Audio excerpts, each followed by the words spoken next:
Welcome to the Follow Companion Podcast. I'm Sean, this is Ryan, and we are here going deeper on the Follow series. So Ryan, we're in a 4-week series on Follow. Today we're getting into kind of behind the scenes. If you didn't go to Vision Night, if you just showed up to church and you're like, what on earth are these guys talking about? We're going to go deeper. We're going to talk about some of the questions that people have asked about this series. And we're also going to go deeper into the story of Joshua and how that applies to our lives. So I'm excited about it. Why don't you kick us off with a little bit of how Follow series came to be. And this might be a little repetitive, but I think it serves as a helpful jumping off point for this conversation. You mean as far as like choosing that title? Yeah, and exactly. thing? Yep. Yeah. So we've wrestled as a leadership team for probably last couple of years of like, what do we do if the growth we feel like we're experiencing continues and doesn't stop? Yeah. Do we like try to plant churches faster than we can keep growing? We had a church planting resident and already had plans and vision to plant churches. So we were going to do that. We received some counsel though through a consultant that like usually even in planting churches, you don't use that as a growth management strategy. That's a kingdom impact strategy. Yeah. So like the kingdom's impacted because we're called to make disciples that make disciples, and we're called to plant churches, and churches that are planted tend to reach new people that are distanced from or disenfranchised from faith more effectively than established churches. And so we're like, yeah, I'm a church planter. I believe in that. I want to keep doing that. But then we just kind of kept seeing growth happen in our own church. That was hard to manage. So we had been wrestling, praying, working through what to do about it. In the end, which we'll get into this in more detail through this podcast, but like we arrived at the sense of discernment and collective, agreement that we need to expand our facility. Yeah. And so expanding our facility, we didn't know if it'd be an option, but we did some research, hired a firm that helped us look at it and check out all the legality and the tape and the red tape and the code enforcement and all that. Turns out it was possible. And so then it came to the decision of like, we're going to need to raise funds to do this healthfully. For sure. And so what should we call that, And I think in partnership with our consultant, it was like, hey, all the names people can typically use, like Advance,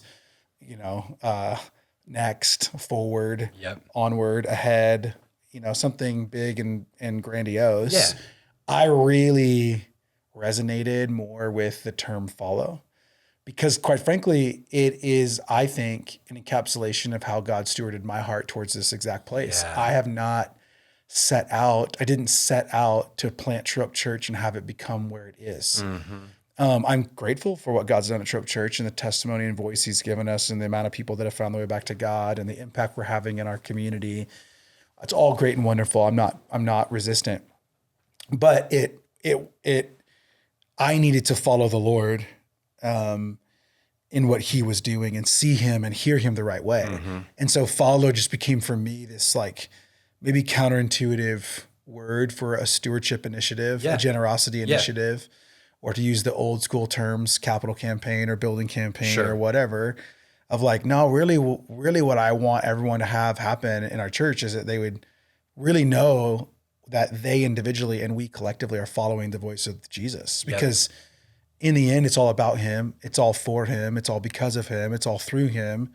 And anything that's done apart from him doesn't make it. Like Jesus said in John 15, I believe, you can do nothing apart from me. Yeah. And of course, John is the theme there. John 10 is where we got the theme verse, John 10, 27 and 28. My sheep know me, or I know them. They love me and they follow me. I give them eternal life and no one can snatch them out of my hand. And so that's kind of the background of follow, like why we're exploring that theme, like is the tangible outcome of this teaching series and this emphasis we've been on for some months, even prior to this through vision nights and conversations and planning? Is it about a resource initiative to help us raise funds to get into the future of what we feel God's called us to? Yes. But spiritually, the spiritual is never divorced, or it's not wisely divorced from the practical. Yeah. And so the Senate could hear this and be like, well, this is just about raising money for a building. Mm-hmm. And I would say it's not less than that. Yeah. but it sure is a lot more than that. Yeah. It sure is a lot more than that. I'm not going to sit here and lie to anybody and be like, oh no, it has nothing to do with fundraising. No, it does, but it's not, it's more than that. Yeah. You know, and that same attitude, by the way, I say this in love to anyone listening. If that's the attitude you feel in your heart, you probably have some area for growth in the subject of generosity. And maybe you have a little bit of a cynical eye and a cynical heart, and God might want to help reframe that. Yeah. So anyway, why follow? Yeah. Where it come from? The fact that I told the consultant this, and he said to me, what resonates in you is how you need to lead. Yeah. And I'm like, what resonates in me is I'm not trying to take the church somewhere I want it to go. I am trying, as the pastor of this church, to go where Jesus seems to be telling us to go. Yeah. I want to walk through the doors he's opening. I don't want Jesus to open the doors I'm pointing at. Yeah, that's good.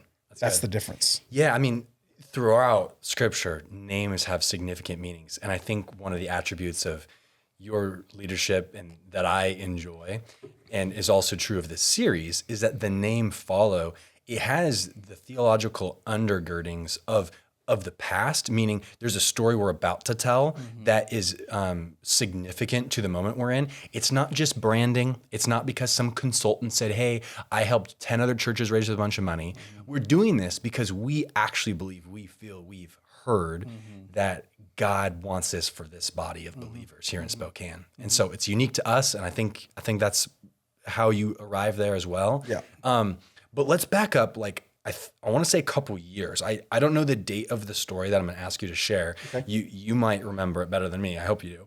Is you were traveling. I think you were speaking at your cousin's church, if I recall.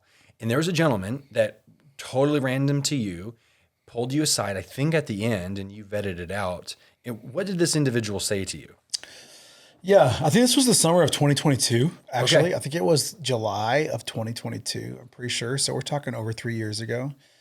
I had spoke there. They had, I think I was there for a Thursday night teaching, and then I was there for like 3 services on Sunday as well. And at the end of all that, walking back to the offices, a man walked up to me and said he had a word for me. I did not know him. He had kind of broken English or unclear English. He's a Hispanic guy, and he looked at the assistant that was with me, that was taking me back to the offices because I wasn't with the pastor of the church. And she kind of nodded to me like, this is good. Like, this is fine. Because I'm like, I don't know this guy from anybody. So like some random dude running me down, like, I got something to say to you. And you're okay. So I was like, okay. And he just said 2 things.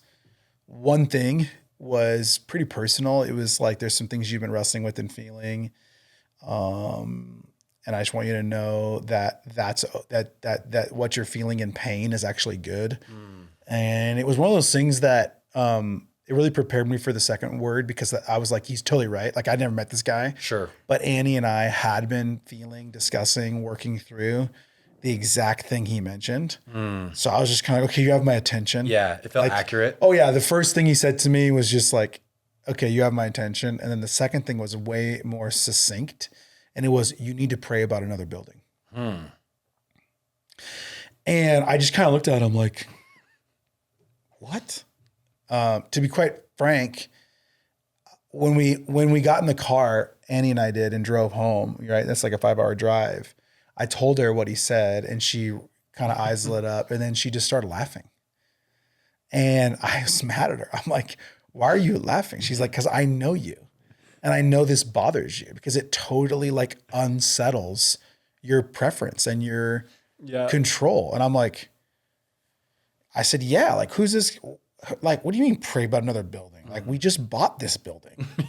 Like, and we just remodeled it. That's what I said to her. I said, we just remodeled it. Like, we added a lobby on, we remodeled the kids and youth. We had just finished remodeling the kids and youth side. And I think we had either just started or we were just planning to put like our like cosmetic touches on the sanctuary, right? Like, for people that maybe are newer to Trope Church, like, we didn't change the carpet of the sanctuary for the first like 7 years or 6 years of buying the church. We just left it. Yeah. It didn't match.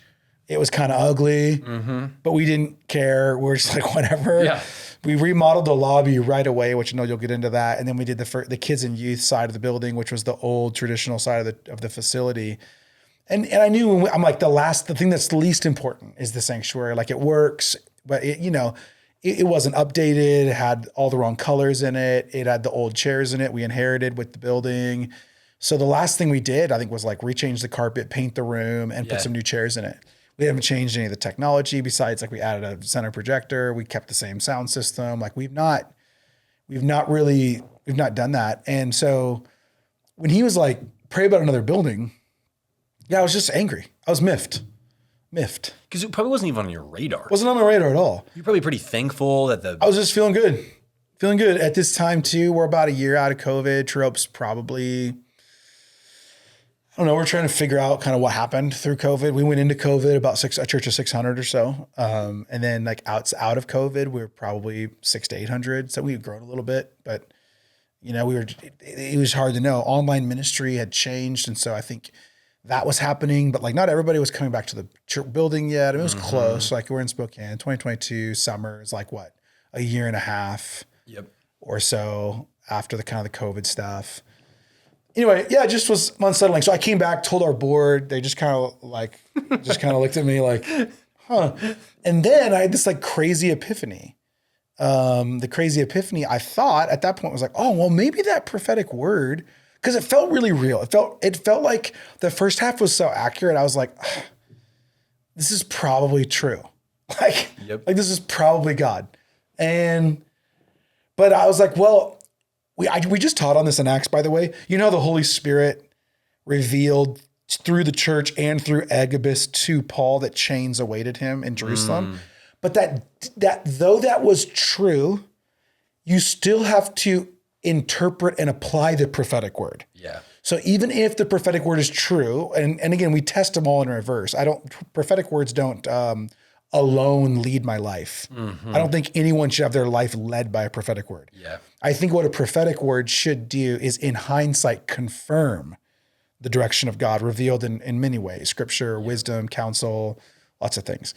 But in this scenario, if we grant the prophetic word, that doesn't mean that it meant we had to leave our building. Right. It didn't mean we were like, sell this and move somewhere else and get a bigger one. It could have meant buy the funeral home, which was what we immediately activated on as a leadership team. We were like, we need to go make an offer. Well, didn't like a for sale sign end up in the front yard like weeks later? That's actually, it was months later. So what ended up happening, thank you for jogging my memory, is in July of 2022, that we got that prophetic word. I did. Then in, I think like November, that building went up for sale. You're like, boom. Yeah. And I was like, I might have my timeline slightly off, but it was like at some point within the next handful of months, or maybe it was a year at the most.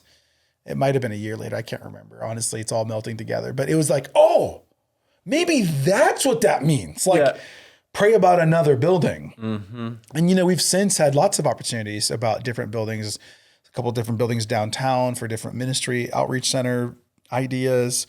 The buildings adjacent to us, we're sitting in a building right now, pray about another building. One of the things I've told our directional leadership team since that prophetic word, and I'll hand the football back to you here, is like everything since that prophetic word that I think about the True Hope Church has wrestled with on like a very large macro scale has been all about buildings. Yeah. So like at the very least, it's like pray about another building. It's like, we ended up doing it, and we are for like 3 straight years. We've been praying about office buildings, parking space buildings, ministry outreach buildings, our own building. Like it's been all about that. And I think, and again, he said more. The word was like pray about other building, and I do remember the intonation. I don't remember the exact, but it was kind of like God's going to he's going to expand you. Okay. And so that happened to me in July of 2022. I was resistant for at least a year. Then in 2023, the Holy Spirit spoke to me, and I shared it at our annual members meeting. Pastor the church you have, not the church you prefer. And then in 2024, stop dressing up your fear and calling it wisdom. Yeah. So for me, and I shared this in the first teaching on Follow with the church, I have been on my own personal journey. And there's more even than that. There's a trip to Nashville also smashed in there, where Aunt Nashville was in the fall of 2024, after the Holy Spirit spoke to me about dressing up my fear and calling it wisdom, where I had a pastor friend who's now a friend. I was a new acquaintance at that time. Just said, "Isn't it amazing that God delights to build his church through us? Like Jesus is just smiling at us." And I was like, I have the wrong view of God. Yeah. Like I need to adjust. I need to repent. And that's when I came back in January of this last year, 2025, and taught on Jeremiah versus Jonah. Yeah. And like, are we going to be a Jonah church? Am I going to be a Jonah leader? The Jonah spirit looks at God and says, I see that your mission and heart is big. I see that you want to reach a lot of people I don't really think about or care about, but I don't want you to do it through me, not through my money, my time, my talent, my treasure. Yeah. Jeremiah says, we are in a place we didn't think we'd be, but for such a time as this, that's Esther, but let's plant, let's put roots down. Let's build gardens, build houses, plant gardens. Let's bless this place. Yeah. Yeah. And I think for me, I was like, here we are in the center of the second largest city in the state of Washington with a lot of hurt and a lot of need. The playbook for where large churches tend to be is not where we are. Yeah. Yeah. But here we are. Yeah. What I love about that, and we saw this and see this in Joshua, is Joshua was Moses' assistant, and Moses obviously preceded him. And then after Joshua is speaking to a handful of leaders who then, we presume, because they're called leaders, will go on to lead others. And so God's always, while he's behind us, he's also in front of us. And he's in front of us leading the way. That's how we got the name Follow. But for you, like God in his graciousness knew that, you know what, I'm going to have to plant this seed in Ryan's heart like 3 years prior to this thing being a reality, because it's just going to take that long to get the message through to the guy, you know? Yeah. And I can't figure out, like, am I supposed to change that about me, or is God just content and I should be too? It is so the story of my life. Like, I think what's funny for being a church planner and someone that like risked it all, like emptied my entire bank account, like entire savings account. And it was not a little, I mean, it was a decent, it was all you had. It was a good amount of money. And just like telling everybody, we're giving it all to this church plant we're starting, and we're just going to move to a new city and start a church with 18 friends. Yep. That is very activator oriented, to use some Strength Finders language. Yeah. Activator, entrepreneurial, risk oriented.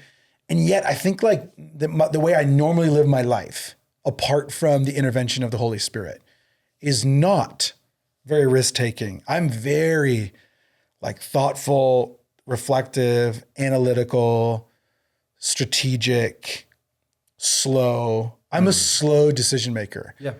Or I guess I'll borrow a title from Mark Batterson. I haven't read it, but he has a new book coming out, Gradually Then Suddenly. Yes. That's me. Yes. That's like my life. Yeah. It's gradual, then boom. Yep. And the moment I sense God's in it, I sell the farm and go. Yep. But until I sense he's in it, I'll say it this way, until I have a story of divine fingerprints on what I'm looking at, I'm reticent to just go. Yeah. And I don't know if that's good, if it's my frame. Yeah. I do think you're right that God is merciful. And he's like, okay, if I'm going to do this, I'm going to have to work with the heart of this leader.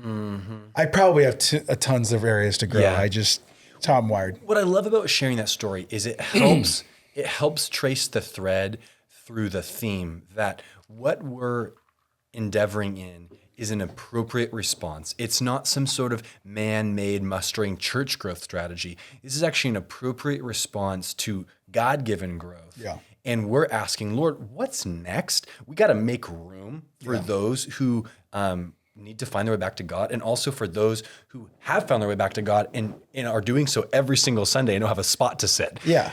And so what I'm excited about with that story is we are on good and sturdy ground launching this. And I think hearts of those who are reticent or who maybe have some sort of old tape playing through their mind, like I was at a church one time and they did a generosity initiative and it didn't go well. And it's like, all right, hear me out. I think this is different. And so that's kind of where we're going to spend kind of the next portion of this podcast doing, is like, unpacking maybe some of that reticence, but also like what does obedience with our resources and our talents look like? Yeah, it's good. So you and I were driving down the road. I can't remember how long ago this was, but there's this phrase that you used, and you might not be prepared for me to bring this up because I didn't tell you I was going to. That's my favorite. Okay, perfect. So there's this idea you shared with me, and it's just been on my mind a lot recently related to this. And it's like, how do we build a church, or how do we be people that what we're doing will be around in 100 years? Yeah. And I think it came from maybe a conversation you were having with your dad, just around like, he wanted to be around for grandkids, but it was also this idea that like, you're standing on your dad's shoulders. Your dad was a pastor. Yeah. So let's just dive into the theme of like, what does that look like to be saints who are like aware of what they need to steward, because we're actually preparing for the next generation, and we're standing on the shoulders of saints, even with regards to our specific building. Yeah. But how are you thinking about setting yourself up in this building in True Hope Church so that future saints can stand on ours? Yeah, the two words that come to mind are people and places. So like I'm standing on the shoulders of a person, and that is my mom and dad. My mom and dad were a part of the church community that created the initial greenhouse or foundational stepping stones for True Hope Church. They were pastoring Stone Church in Yakima, Washington, and that's the church that we were at. And they supported us and helped us in the first year and a half to start True Hope Church, both financially, relationally, governmentally. So like, but as a leader and as a person, I'm standing on the shoulders and righteous legacy of my parents. So like, we're always like, people are the greatest resource, and people become whom they become because of who's poured into them. Yeah. But then places are also resources, literal places. And so, you can say, well, the church isn't a building. It's not. The church is the collective bride of Christ, people. But those people have to manifest themselves in the real world. Like they have to assemble and function in the real world. And so that takes homes or buildings, or it takes some sort of, again, the practical, like it's like the practical should not be divorced from the spiritual. And is this just about a building or a financial fundraising initiative? It's not less than that, but it's much, much more than that. Yeah. And so this building we're at right now has been around as a church since 1925. Like John G. Lake, the famous, healing evangelist of the early 20th century, planted a church in this exact location. And it was a church all the way up through the 70s. We even have people who are a part of True Hope Church now who were a part of the church that existed in this building before it was bought by a handful of brothers, 3 brothers that turned into an event center. Yeah. I don't think I knew that. Oh, yeah. People are attending now. Yes. They've come back to attend because the church that was here prior was a church like through the 90s, like 70s to 90s. It was like Bethel Temple in the 70s. And then I don't have all this detail, but I've met with a gentleman in our church who gave me the whole history of this place, because he's like, there's a gentleman in our church who he even bought John G. Lake's old house. Wow. Here in Spokane.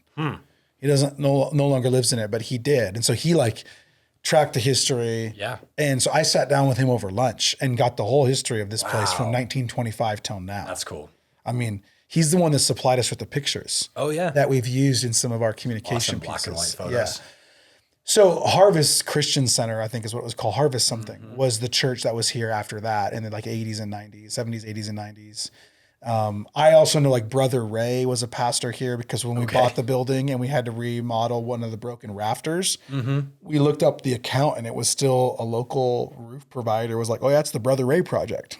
Oh wow. So like the history of this building in this city is a century old. Yeah. So here's my point. Were those saints then knowing that what they were doing would reverberate for 100 years? Yeah, that's good. Maybe they thought Jesus was going to return in 5 years, and he hasn't. He's still not returned. Yeah. And so this is also connected to like Dr. Jerry Sitzer's words. Him and I have talked about that the church needs to learn to play the long game. And it's like, well, this is just about a building. Well, this is also about a building, a tool that will endure past my tenure as a pastor. Yeah. This building that I will help pay for will not only be for my time and the benefit of my own family and children, but it will also be the benefit, Lord willing, of their children and their children's children, and even beyond if Christ does not return first. And even if it's not in my family, it's going to be in the family of God. So like, man, like to understand legacy in that way and understand that this is so much bigger. So yeah, we are standing here because people stood before us and made decisions that sometimes with cynical eyes we can miss. Yeah. And may we not be people in this moment with cynical, short-sighted eyes miss what this moment's going to produce in our time and after us. Yeah, that's good, man. It's like inspiring. It's so inspiring. I think another component of standing on the shoulders of previous saints, not only are we in the wake of blessing that potentially they prayed for, that we're getting to reap that harvest, we also are standing on the shoulders in people, in leaders in regards to health. And one of the things I want to share here is like growing up, and maybe I misremember this about our church, I just remember finances being something that was openly shared. Mm-hmm. And I love that it's an open topic, not because it's an idol. It's actually something we're just so grateful for. And so as you look at this project, and we're about to endeavor, like there's $1.8 million that have been, that's the faithfulness of saints within our current congregation who have given. And we're not just starting this project like, oh man, God, we need you to just like show up. Like he already has showed up. Mm-hmm. Like he's been preparing us for a time such as this. Mm-hmm. And so this isn't, hey, we're launching the Follow initiative and hopefully this comes together. Like this is a sure thing. I mean, can you just speak to the fact that like we've already broken ground and that might surprise people? Yeah, well, not quite. It should happen this week or next. Well, we took a house down. That's true. I guess we have. Yeah. So I mean, someone asked me this question. They were like, I'm nervous about this. I've been a part of a capital campaign at a church before, and we gave resource to it, and then the church like never broke ground. Oh, like they never started the project. And so the natural question anyone should ask at that point is like, so did you return the funds? Like, yeah. What did the leadership? What did the church do with the money that was connected to the vision? And unfortunately, there's so many sad stories related to finance, church, and stewardship that are out there. And that's unfortunate. And I'm not trying to compare in an unhealthy or arrogant way. Right. But I think that the story we have at True Up Church, if you'd indulge me for a second, is a little bit different. I think that in our model, I think the first thing that the church must do is it must prove itself to be a faithful steward of resource. And I think that True Up's done that, both by virtue of many stories. One of them would be this. In the first 5 years of our church plant, when we were setting up and tearing down in rented locations, we saved up $500,000 in order that when this building, the Lincoln Center, became open and available for purchase, we purchased it without a capital campaign. We didn't do any fundraising initiative for the church. Wow. None. We didn't say, hey, we need to buy a building, let's all give. We're like, hey, thanks for giving. We have enough money for a down payment. Would you, if you're a member, would you vote in agreement that we'd spend that much money on this purchase? Everyone came together and unanimously said yes. So test one, we have stewarded the resources well to get into the building. Yep. And we bought that in 2017. And that was like $2.55 million for the building and the two homes directly north of the building. So the entire block. We tore one of those homes down during the first remodel, but let me get to the first remodel. So once we got into the building, we said, because people ask, like, should we raise some money? I'm like, well, we have the money to get in. We're actually going to start raising money to do our first remodel, which is to add a lobby. The current lobby with the beautiful big windows didn't exist. The building was chopped up. It had terrible flow. The south side of the building compared to the north side, you could only get to by an ADA ramp. Right. And so it was very just unwelcoming, uninspiring, didn't have good flow for relational connection. This would have been like 2018? 2018. So in 2018, we launched an initiative called All In, and we were looking about a $400,000 to $500,000 project to put a lobby on it, and we did. So what we did is we were in such a good spot financially, the bank loaned us the money, and we started the project. And then we told the church, hey, we're going to raise some money for it. We'd love to pay this off. We did. We had enough money come in between that and just managing our budget well, which we've done, to pay that entire debt off in like a year and a half. Just paid it all off. So paid that, done, boom, now we have a lobby. You, if you're going to our church, you enjoy it every Sunday. Yeah. Then what happened is COVID hit, That was crazy chaos.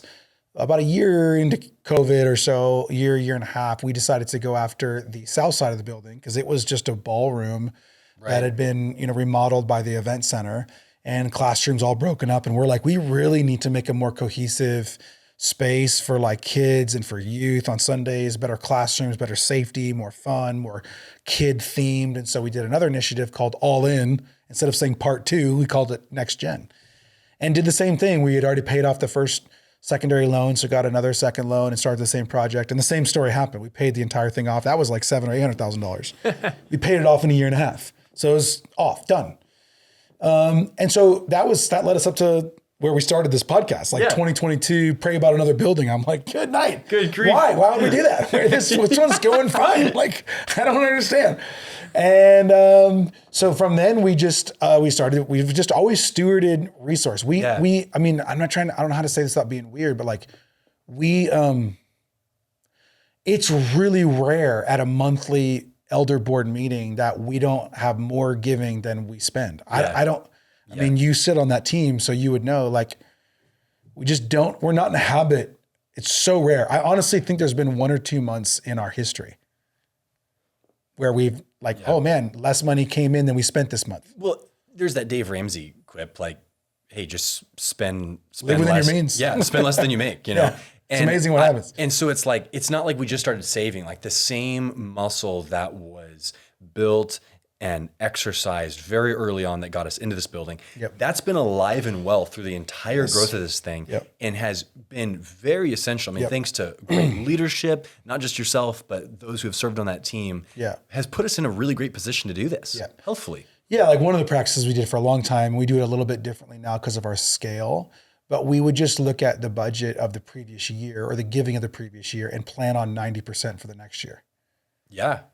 So it's creating margin to help you do things.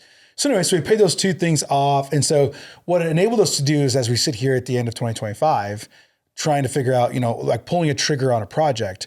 Yes, we had ended up saving up $1.8 million in cash. And so when we went to the bank this time, they pretty much said the same thing. They just said, you have enough money down to start. However, you're going to be in a really cash pressed position because of it. We don't want that. And the monthly debt cost is going to be way more than normal because this project is going to cost, $7 or $8 million. And that's way more than we've ever undertaken. And so because of that, they're like, you will need to do fundraising. So again, we're doing it that way. But I guess I'd say a couple things.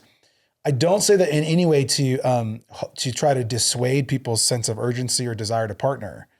What I do say is I think it's an illustration of fertile ground and a healthy place to invest resource because we are already thinking about how to be healthy, not just get into something. Mm-hmm. Like the goal is not can we, the goal is can we do it healthfully?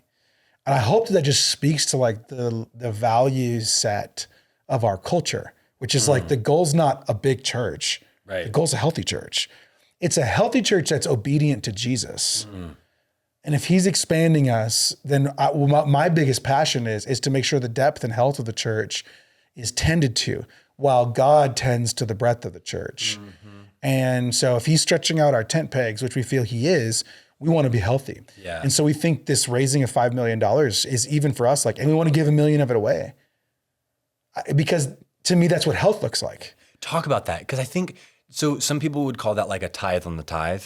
It's like a double tithe. It's like a double tithe. Because we're 10% twice. And this isn't just like, we're not like, oh, we should give some of the money away because it's like, that'd be like the right thing to do. Like there's, like it's way bigger than that. Like get into why we would even give a portion of this money away before it just goes towards like a building project. Because I don't think it's healthy for the church to think that, I don't think it's ever healthy to think that everything you do is for you, period. So like I get a paycheck if all the money I made was for me, I would be forsaking the biblical patterns and principles of generosity, tithing, proportional giving. I wouldn't be practicing it. Right. So there's an assumption built in, which is like when God gives us resource, he never gives it to you all for you. Period.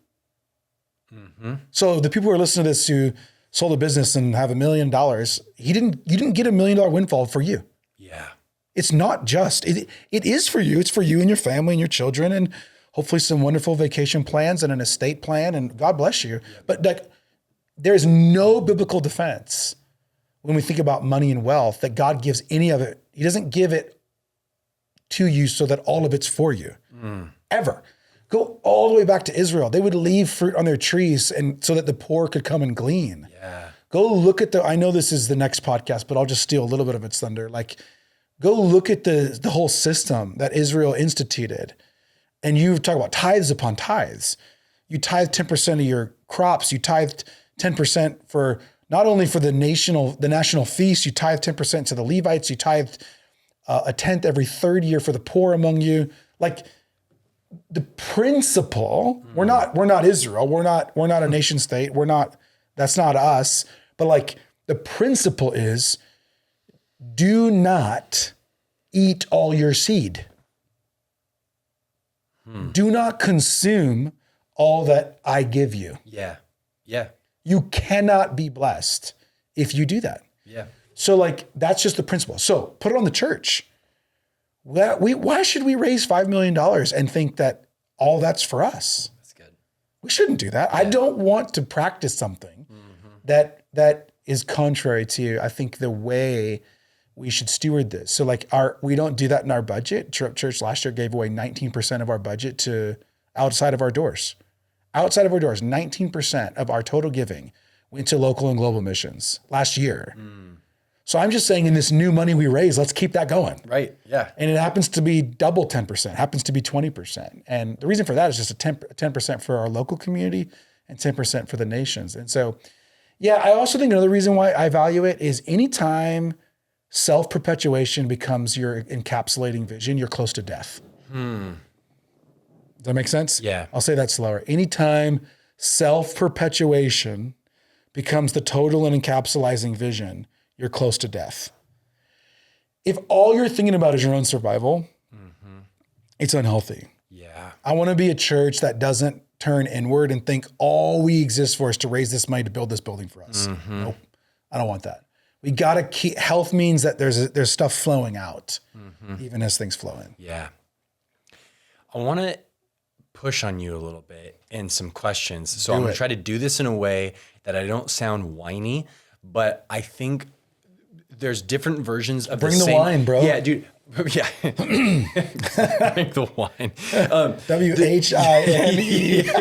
WHINE. Yeah. There's different versions of this exact question, and it's pretty much the same one, which is, it comes from this posture, I don't like a bigger church. So the question could sound like, well, I'm not particularly excited about a larger church building. Like, why do we have to build a larger church building? Like, why don't we just add more services, or why don't we just do something that feels like more like safe or frugal? Someone might think similar to that. Why are we going to build like a bigger building? Like, are we just trying to like attract a bunch of people because we're trying to be like the next best, coolest mega church? I think there's probably like a valid, like, I'll give you like a 10% validity to that question. Like, I think if you have that concern, you're probably thinking about some right things because you've had some past experiences. But I do think these questions stem from a heart posture that's not what we're going for. Yeah. Can you take that further? Yeah. There are people who I think feel that way, and I want to affirm the feelings and the reality of where they may come from, because they, like you said, they may come from some places that are pretty genuine and painful. I would say a few things. Why are we sensing God leading us towards a larger facility, and how does that maybe answer the question of, I'm not excited about a larger church? I would say a couple things. Well, heart and health.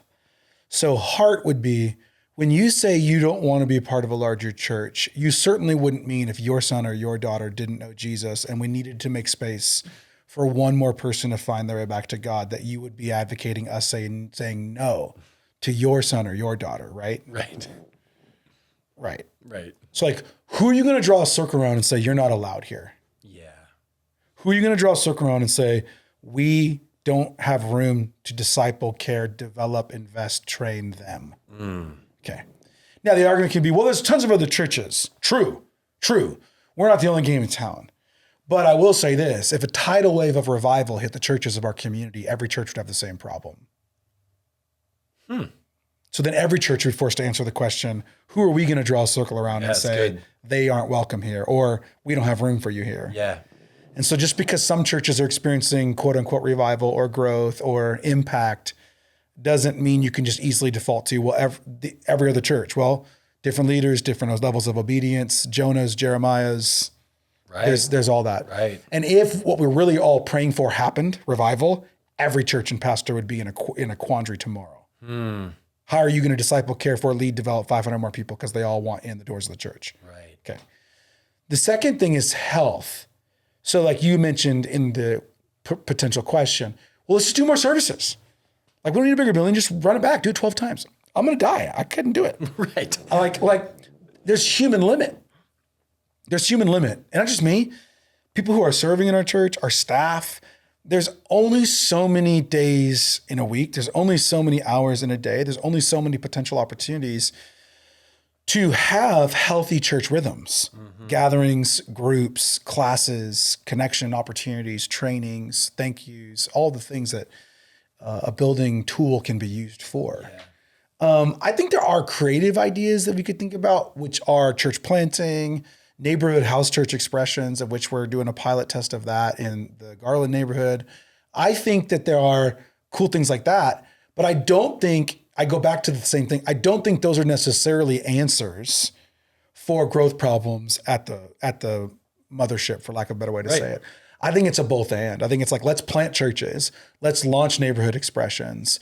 But the reality is everyone has to figure out what it would look like to serve and steward more if God would bring it. Yeah. And then who amongst the more are you going to draw a circle around and say, but not them? Yeah. I don't know how you do that with the right heart. So here's what I don't get. I don't know how you don't revisit that feeling in question with the heart and health paradigm and say, I probably need to adjust that. What we might be meaning when we say, I'm not excited is I'm afraid of blank, meaning I'm afraid True Up Church, the larger it may get, will go soft on truth. Or I'm afraid I won't be able to be cared for and known here. Or I'm afraid, whatever, I don't know what else it is. Right. And what I would say to that is, and I said this recently, I'm kind of like not as inspired or interested in the statement, I'm trying to make a big church small. Because here's why. You can be small and be very dysfunctional. So there are small churches that are incredibly beautiful and they have a heart posture to open their building and their space and accept one more, two more, accept more, however God brings to them. And they're aware of their health and their limits and they're using their tools, their building, their facilities, their resources well. But there's also small churches that are incredibly dysfunctional and toxic. Yeah. And there are big churches that are obviously dysfunctional and toxic and they tend to make the headlines.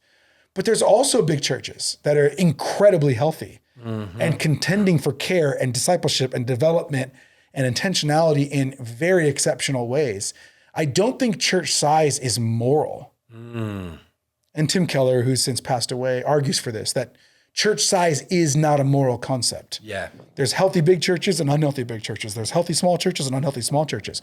And I think he's totally right. So if it's not about that, then what our fears are about is what we've experienced or what we would project. So again, back to the first teaching and follow that I think is so important, stuff we got to hold on to and let go of. Yep. And the fact is the past is only present to me in the present by my memory. And the future is only present to me in the present by my expectation. And so what that means is where I've experienced in my past a big church being shallow or uncaring or ineffective, I've got to release that because that may not be true in every instance of my future. And I think we have to hold on to this idea that God is the one who gets to decide and write our story. Our intention and care must be on obedience, health, and having a heart for the lost and for our city and for what God wants to do in our generation and for the legacy we're going to leave for 100 years. And so when I add all that up in my own calculus, I go, yeah. And this is coming from a guy who it took me, I would be the one asking that question, by the way, 3 years to get there. Of like, okay, okay, I think that makes sense. And I think it's just so, I don't want to shame anyone. If that's how you feel, I get that. I've felt that way for a while. But let me just share my reflections with you of how I've worked through it. And I think what I'm realizing is I'm like, okay, And that means embracing a level of discomfort and hard work and risky faith. Yeah. But I'm okay, God, I'm ready to walk through that door. I think about the people who would have been standing there listening to Joshua. And Joshua is saying things like, remember when God said this? And remember when God said that? And there are people who were probably sitting and standing under his announcements and teaching who had heard those promises a dozen times. And I think one of the things that I think of that in regards to generosity that gets repeated so often in the church, but is so hard to embody, and you're talking about it right here, is like, we don't just give 10% because we just want to be so generous. And I don't want to steal thunder from our next podcast because we're going to talk about specifically tithing and obedience. But you just spoke about how everything we have is God's. Everything. Yep. And so we're actually learning how to just give out of what God has already given us. Correct. Why is that subject so hard for us? Oh, because we are delusional and we have amnesia.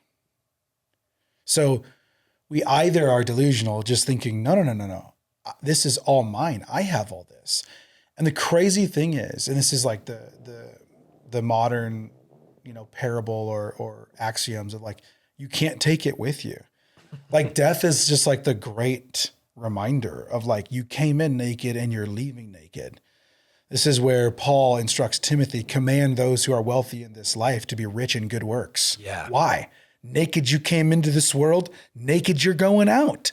So like the very breath you and I have in our lungs today is on loan from the sovereign God. And you don't think your bank account is? You know what I mean? Right. The beating of your heart in rhythm is on loan from the Creator. Yeah. And it also illustrates why wealth is such a topic in both the Bible and from Jesus and in church history that comes with such great warning, because it's one of the greatest threateners, the greatest imposters of divine attribute. Yeah. I am your source. I am your safety. I am your control. I am your ego. I am your security, your comfort. I am everything you need. If you have this, you have everything. And that's why Jesus said you cannot serve both God and mammon. Some translations say money, but it's mammon, which means the spirit behind money, if it's not properly stewarded, which is it acts as a counterfeit God. Yeah. And so so as I taught in the second week on Follow, ownership is the decisive question. Who is the owner of everything? Is it me or is it God? You can't even start in a journey of generosity until you acknowledge God owns it all. And he not only owns all of me and all of my supposed money, he owns everything in the whole universe. Like all of it's on loan or all of it is being stewarded by others, but God owns it all. He owns everything. Or as we read in the scriptures, he owns the cattle on 1,000 hills. The point is, he owns all of it. Yep. That's what that idiom means. And so God owns everything. We're stewards. Why is it so hard then for us to realize that what he's actually doing is he's inviting us, and I think you could even use the Old Testament framework, testing us to model to him that we understand it. Yeah. Yeah, that's good. Do I understand this? And the crazy thing is, put yourself in his shoes as best you can if you're a parent. When your kid demonstrates to you that they understand something that's beyond their level of normal scope, it just increases your sense of trust, your sense of partnership with them. And I think that's the way it is with God and our money. And so it's not like giving is a way to get from God. Giving is a muscle to grow because it illustrates to God we understand his ownership. And we understand our part as stewards. And when we do that, we take seriously how we handle it, and we delight in the opportunity to further things that expand our hearts towards his way, which is why Jesus says, where your treasure is, your heart will be also. Like one of the things I said to a guy years ago, he came up to me and he said, and he has pretty significant wealth. And he said, I don't give to the church, but things are okay. But it seems like things are doing okay around here. But I would say to you, like, if maybe there was ever a specific need for a family that's really hurting, you give me a call and I'll help them out. And I said, I appreciate your heart. I think that's beautiful, but I just want to challenge you with this one thought.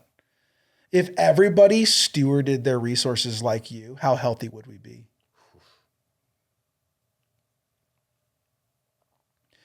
One of the questions people need to ask themselves in this journey is, if everybody gave like me, what would this church be like? Yeah, that's a great question. And one of the things we all need to ask ourselves, and this is the heartbeat of sermon 2, if everybody gave like me, not in quantity, but in quality, how well will this vision initiative go? And that's the heartbeat behind the 2.5 tribes. That's the point of Reuben and Gad and the half tribe of Manasseh getting Moses in Deuteronomy to give them their inheritance prior to the land of Canaan. But Moses made them swear, when we cross over the Jordan into the land God promised our fathers, Abraham, Isaac, and Jacob, you must send all your men capable of battle to go fight on behalf of your brothers. Translation, you cannot exempt yourself from doing what everyone collectively needs to do. So because if everyone did what you did, there'd be no victory. Yeah. But if everyone did what you did and there is victory, everyone's involved. So that's why it's like this thing to me where it's like generosity in the individual heart is settled by the ownership stewardship question, and by recognizing that where our treasure is, our heart is. So how do we delight more in God? It's we put our resources in the things that God values. Yeah.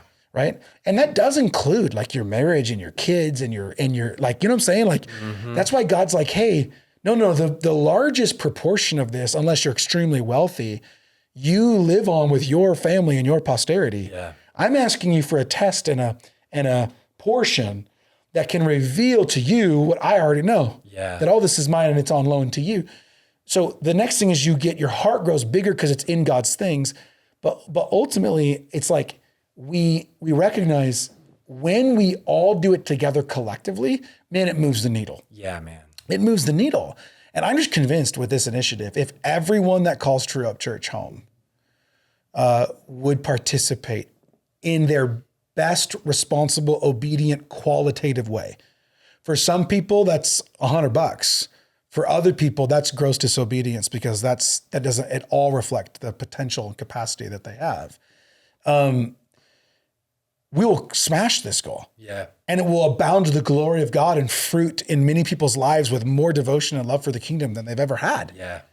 And that's why I love my little, I know it's cheesy. I shared it at Vision Night and shared it in the teaching series, but that's why I love my Elon Musk thing, where it's like, if some rich billionaire called me up that doesn't have any connection to our church and said, hey, I'll write the whole thing, stop the fundraising initiative, I'll pay for it all, I pray I'd have the courage to say no. And that doesn't mean if there's a millionaire in our church, they shouldn't give a large gift. It means I want people that are a part of this family, connected somehow to this body. Yeah. Like there's a relational connection to it because it shows you what God can get done through us. Because if in the end, this is just about a project, then I've been blowing smoke at you. No, it's Philippians, man, where Paul says, I don't seek the gift, I seek the fruit that abounds to your account when you give. Yeah. He's raising an offering from them, by the way. And the offering he's raising, by the way, is for himself. Yeah. Epaphroditus brings the money, and it's what supplies the Apostle Paul's financial needs while he's 2 years under house arrest in Rome. Yeah. So like, just think about that. Yeah. And he literally says, though it's going to help me survive, what I'm most interested in is not my survival.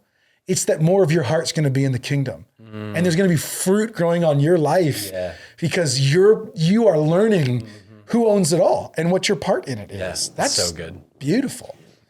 I love that. I love that you were able to say all of that from simply me asking the question, why is generosity so hard? I have one more reason to add to why I think generosity is hard. Keep it coming. Atheists in the last 10 years have had a harder and harder time rationalizing their own belief around atheism because they recognize that as Christianity declines, the world actually becomes a worse place. And what I think of is Christianity and the kingdom, they don't just exist because it works. It's actually a more blessed way to live. And a real life example that I'm experiencing firsthand is as a relatively new dad. And you talk about this idea that everything we have is God's and it's simply on loan. Well, man, most of the toys that my kids own and play with, they were never ours in the first place. They were someone else's kids that played with these kids. Other kids were raised playing with these toys. And my boys are just at the age where their sin nature is just coming out of them every single day, and usually more often with one another. And it comes out because one of them has something that the other one wants. And that 4-letter word that for whatever reason somehow they learned, mine, rears its head. And that's mine. Here's the funny thing. It's actually not your toy. It's your toy, as in the plural, you and your brother. And so I see that this sin nature of us exists at the age 2 that we don't know how to share. But I'll tell you what, my best days as a dad, and I have to think this is probably true of God because he created us and he's the best father ever, is the best days is when I come home and I see my kids sharing. And when they're playing together, and that sparks a level of joy inside of myself. And so I think about like why generosity is so hard is because it's us actually bucking at the reality of the world, which is none of this is ours. It was all meant to be shared. And when we do, it's not just practically what works best because we share and other people get to experience it. It actually leads to the best blessing, which is relationship. And I think that's what we're after in the Follow series is it's after relationship. It's that you can't take anything with you. However, what you can take is you can take the souls that were redeemed, affected, and saved while on this earth. Yeah. And that's what we're going for. Yeah, an investment in the kingdom is not a wasted investment. Correct. It is what will endure past this life. Yeah, I think that's so good. And I think it's like, envy, greed, control, self, mine, all those things, yes, are absolutely reasons why we struggle with giving. But fundamentally, it's an invitation to freedom. And that's what I want people to hear. That's so good. This is an invitation of freedom. This is not coercive. There are people who maybe this is a really hard time and they are unable to engage in a level in which they would want to, that their heart would want to. My desire for them would be, this is not shame or guilt or agitation. It's really, we got to remember the woman that brought the two mites. Jesus said she outgave them all. This is not about... this is about whatever genuinely reflects the heart that says, I want to steward and I want to be generous and I want to be a part of this and I want to go across the lines and fight with my brothers and sisters. The last thing I want to do is be sitting at home imagining and acting like someone else will do it. Right. That's it. That's all it is. And so if in this season, all that means is X because things are difficult and tight, whatever that X represents is the fullness of your heart saying, I will not sit on the sidelines. I will not sit on the sidelines. And I think that's one of the reasons why, even in the language we gave to this, so follow, but underneath it, for my church, for our city, for the world, we wrestle with that first phrase, my church. Someone asked me on Sunday, like, do you mean like I know you don't mean this, but almost like maybe you should clarify for people. Like, you're not saying my church like Ryan's church. I'm like, no, every single person that says I'm in, yes, they're saying this is my church. Yeah. It's like, who's not going to contribute to that which they identify with? Right. And I think one of the things that I want to land on people kindly, gently, but with an invitation attached to it and not guilt or coercion, because New Testament giving is not to be guilt associated or coercive. But 53% of the people that are connected at our church give. Connected. That's the math. So like 50, say that again. That's interesting. I can tell you because we just ran the report. There are 1,468 connected households or individuals at our church. Meaning, here's what connected means. They serve, they've checked in for an event, they've checked their kids in. There's lots of people that attend that we have no way to track. But in the last 6 months, there's 1,460 something. And there's 700 and something households of that 1,400 that have given more than $0. Wow. So here's the math. at True Up Church of people who engage pretty regularly. They're connected, not just here once and gone. They're connected. 53% of the people connected to our church give more than $0. This is the point of Follow Sermon 2. What's our goal in this? 100% participation. Yeah. Why? Well, because that's how you'll raise the funds. True. But it's more than that. It's more than that. Yes, that's part of it, but it's more than that. Yep. I want the other 47% to be able to say, when this is over, this is my church. Yeah, that's good. This is my church. Mm-hmm. This is my family. This is my spot. This is my team. Like, I'm invested here. Yep. And I don't care at what quantity, capacity, like, that's between you and God, and you need to grow that. And so do I. Grow my generosity journey. And we'll hit that in the next podcast and in the later teachings in the series. But like, the first order of business is to get Reuben, Gad, and half tribe Manasseh to say, I will not sit on this side of the river. I'll join the people in this common responsibility. I will become a part of the 53% that become the 100%. Mm-hmm. The crazy thing is, I think that alone, sustained over the 3-year initiative, would get it done. Seriously. And I don't say that to shame anybody. There are people who are going to hear this and go, oh my gosh, I'm one of those 47%. Okay. There was a time in which you were one of those 47%. Correct. We all were. Yeah. I was early. I was early. Yeah. Was the first early check. adopter, had the first iPhone. But I've been there before. Yeah. Like no one's shaming anybody for where you start. Mm-hmm. The conversation is, where are you going? Yeah, that's good. Where are you headed? What's your decision in this? Yeah. And you can say later, you can say next time, you can say, and I would just say, be careful with that. Because if you keep pushing this off, you're going to become something that you don't want to become. Yeah. And it's like, we can say all day long, well, I got a generous heart. Your hands show you if you have a generous heart. Jesus made that really clear. Nobody gets to say, I have a generous heart. Nobody gets to say that.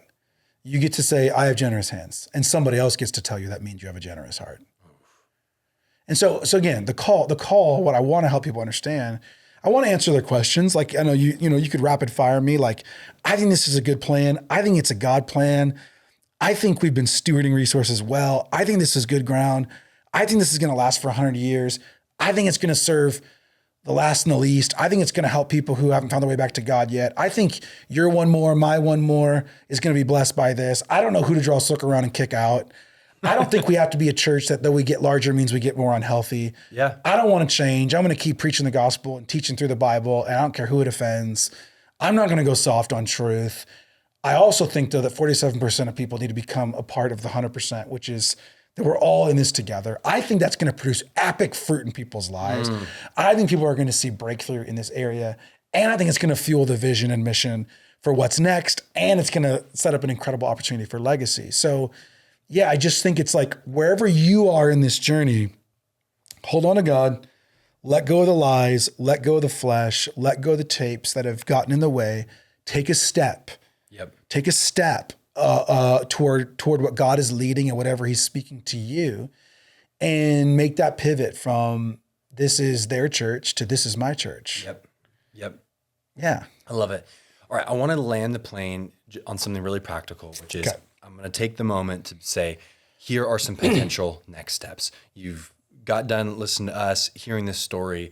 It resonates, or maybe you've been following the Follow series kind of throughout the last few weeks, and so you're just excited. So here's the invitation, and I'm going to let you describe the invitation, but we have a website.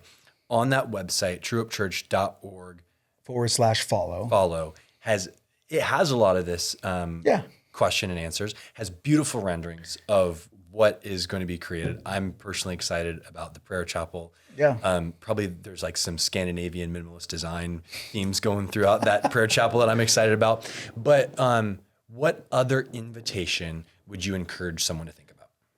What do you mean, other invitation? Other invitation. What does it look like if you are that 47%? What areas are there to get plugged in between now and our big give for you to consider? I mean, I think the first step everyone should take is they should have an honest conversation in their own heart and with God about the truth about what the Bible teaches for Christians, related to their finances and giving. I think for a lot of people, just starting to give, being a regular, proportional, generous, sacrificial giver is probably the step.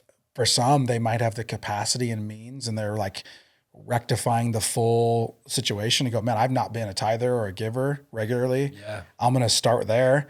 And yeah, I have the means too to write a one-time check or an over and above pledge to this initiative, and I'll fill that out November 16th. Like, I would say start, like, go to that website, click the give to follow, fill out the connect form or the form there, and like get involved. Boom. Get involved. Yeah, it's as easy. Is that what you're meaning? I'm not really tracking with what you're asking. Yeah, no, that's the invitation. I mean, I think what we've been describing is this is all invitation. It's not pressure. Yeah. But actively within what we say my church, there are some next steps. And so if you're not a If giver, you're not a giver, become one. Start somewhere. If you've given once or twice, very periodically, make it regular. If you are able and you've sought the Lord and you feel like this is something you want to invest in, like give a one-time gift over and above on November 16th. Or if you feel like, no, I don't know that I don't have the extra margin right now to do that, but I can carve margin out of my finances monthly over and above, then like make a pledge. Like I'll give an extra $200 a month for the next 3 months or the next 3 years or whatever it is. So I think to me, the next steps are, it's first, it's like just reckon with the truth. Because depending on where you're at in this, reckon with the truth about what it means to be a confessing Christian and a believer and belong to a church and what that responsibility looks like. But but the other person that's hearing this, it's like, well, I am part of the 53%. I do tithe. I do regularly give. What do? You need to go have a prayer conversation with God. Lord, what would you want me to do? This is your money. This is your assets.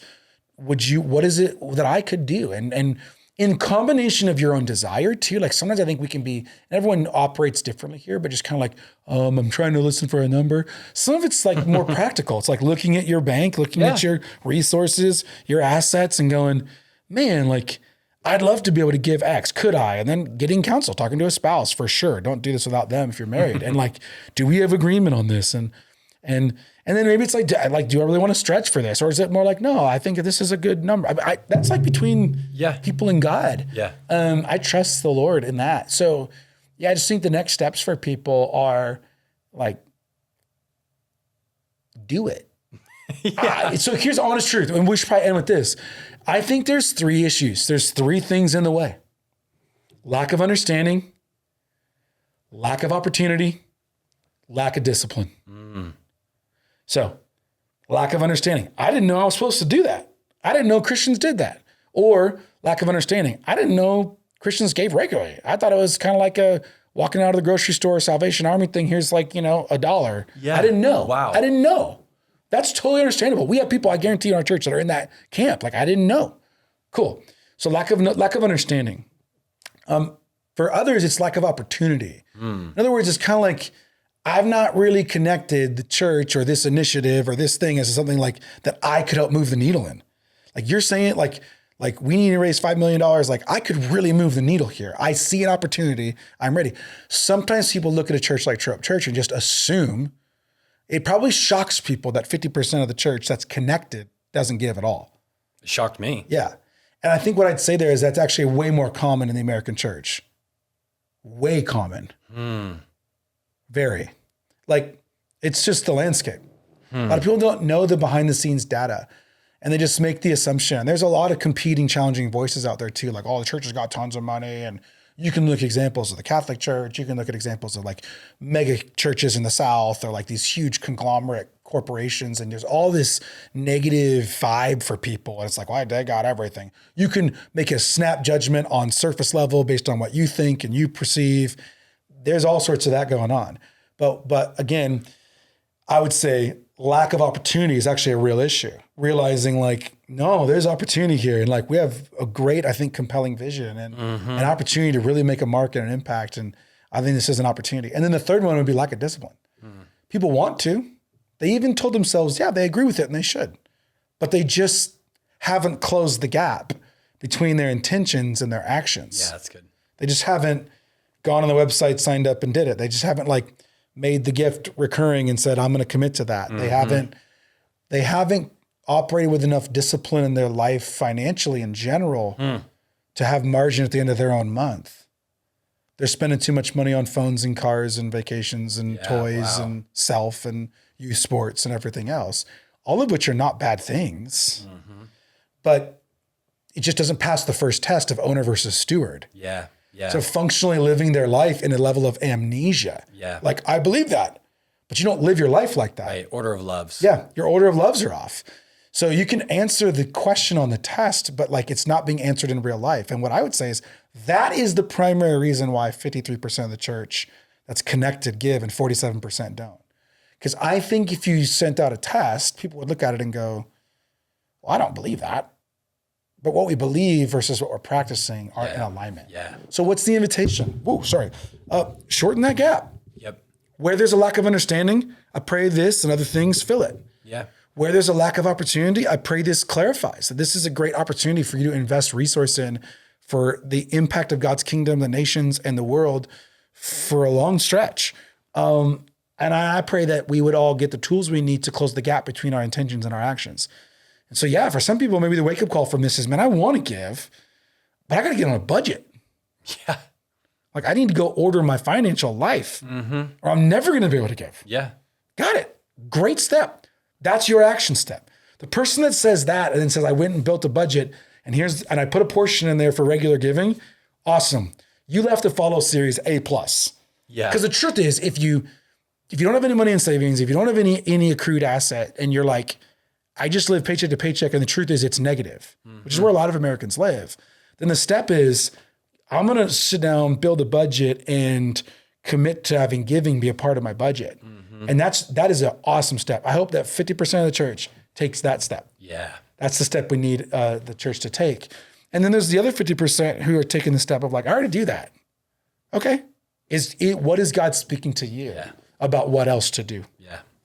This is good, man. Yeah. Is that practical? Oh, it is practical. I love giving I hope people will listen to this. I feel like this is the kind of podcast where people, whoever's still listening now is a superstar. I have the gut feeling that people didn't make it to the end. This is the kind. That's my pastor's suspicion. Like, oh, I'm not gonna listen to that guy. So if you did, come up to me with the password cornucopia, and then we'll know you made it to the end of the podcast. Perfect. We'll have a special prize waiting for you. Thanks, I Ryan. don't promise that. All right. Peace. Peace.